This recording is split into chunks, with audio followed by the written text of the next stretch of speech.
welcome to Four Directions of Wellness. I'm Roberta Diswood.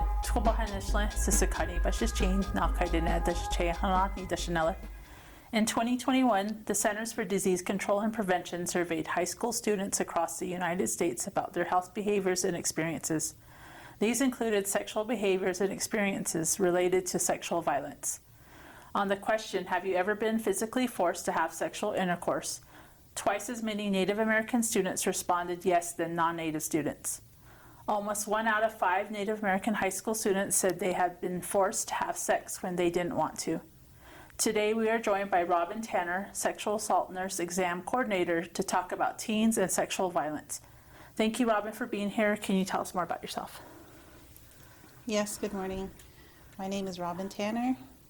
My clans are Kia Anishle, Kitlachini Bashichin, Tena Bitni Dashache, Do Hashlithni Dashanale.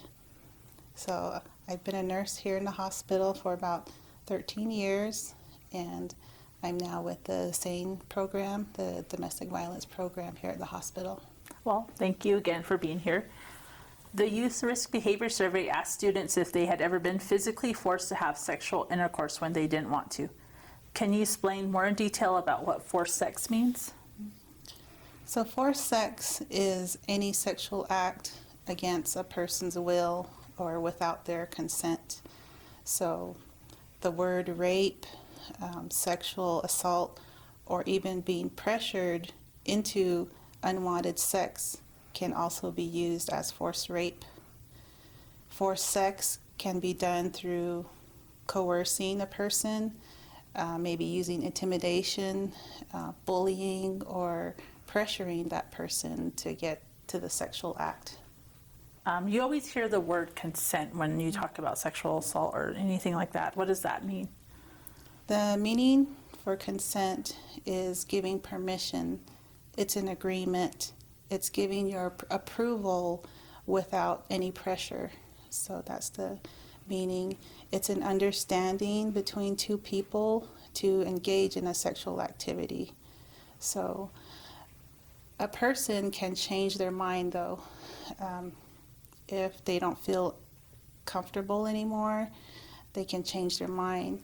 In the beginning, maybe they gave consent, they gave their okay, but they're not feeling comfortable anymore, and they can change their mind, and that choice should be respected. So the sexual act should be stopped and respect that choice they made.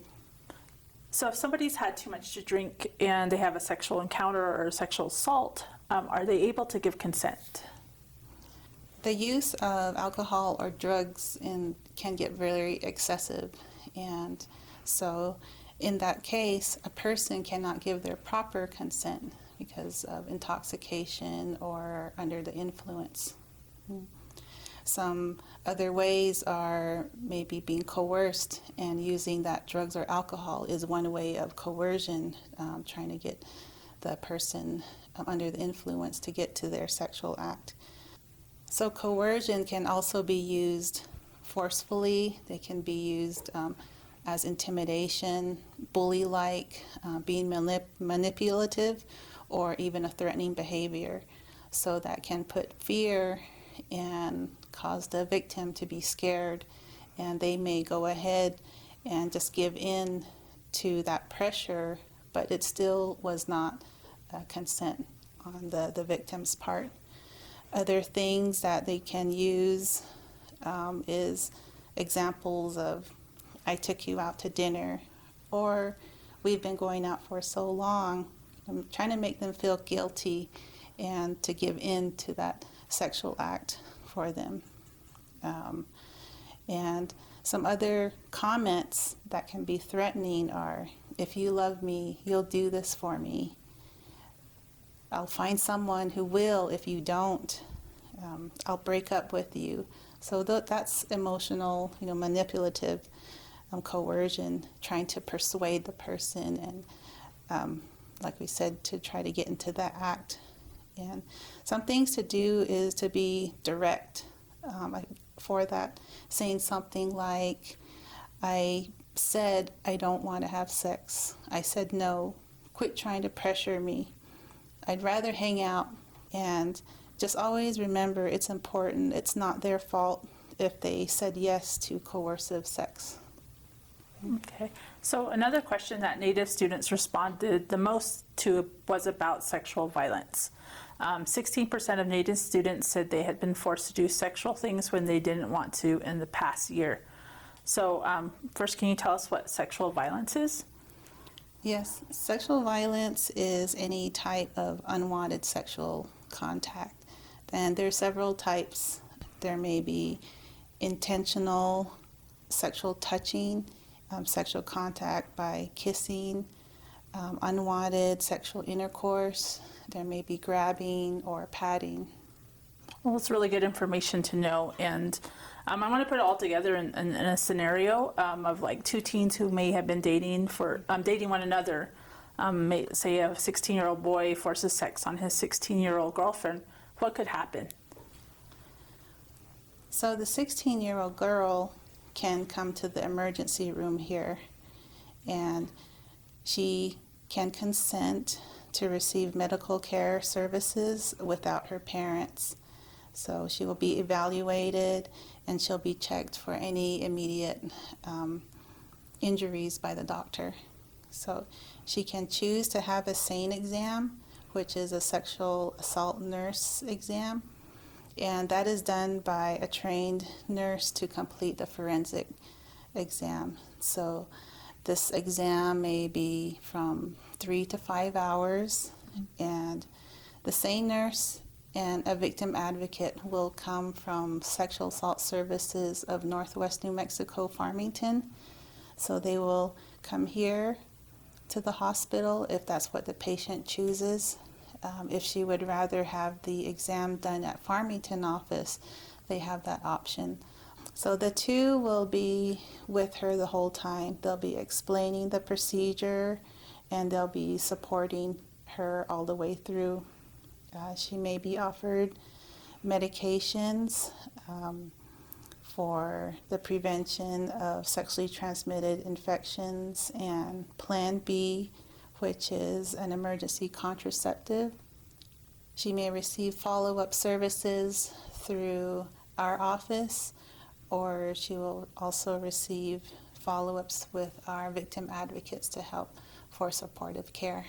So that's really good to know that, during the time that she's having this, things are going on, someone's always there with her to make sure she's doing okay. Mm-hmm. I wanted to ask, what can happen to the boy? Mm-hmm. So the 16-year-old boyfriend who was the attacker, once a report is made from the hospital, from the girlfriend, and to the police will do a follow-up, and they'll make contact with the assaulter.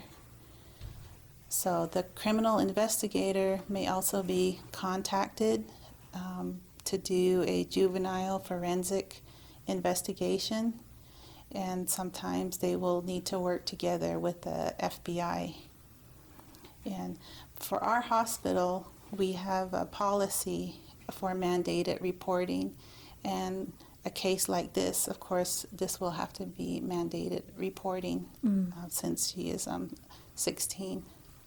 So it's good that the hospital does mandatory reporting, and it's good that the courts will, or not the courts, but the police will continue to investigate until they, finalize whatever happens. Could the boy get arrested? Yes. So when the police does their reporting and what they determine and what they find through their investigation, and they may put that further into the tribal courts, and it may go further than that, and depending on what they find and investigate, that there can be charges and that he could be arrested. So we want to end the show providing some valuable resources for anybody experiencing sexual violence. Where can teens get help with this important information? Yes, so there's a lot of information available here locally. A victim may contact our hospital emergency room. They may contact our Navajo Nation Police. We have our SANE program here at the hospital. We have Sexual Assault Services of Northwest New Mexico available in Farmington, and many resources available online like Strong Hearts helpline.org, Love is Respect, that'snotcool.com, Youth Engaged for Change, and also the National Domestic Violence Hotline. Those are some of the many resources available.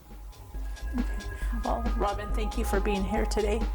This has been 4 Directions of Wellness. I'll go on it.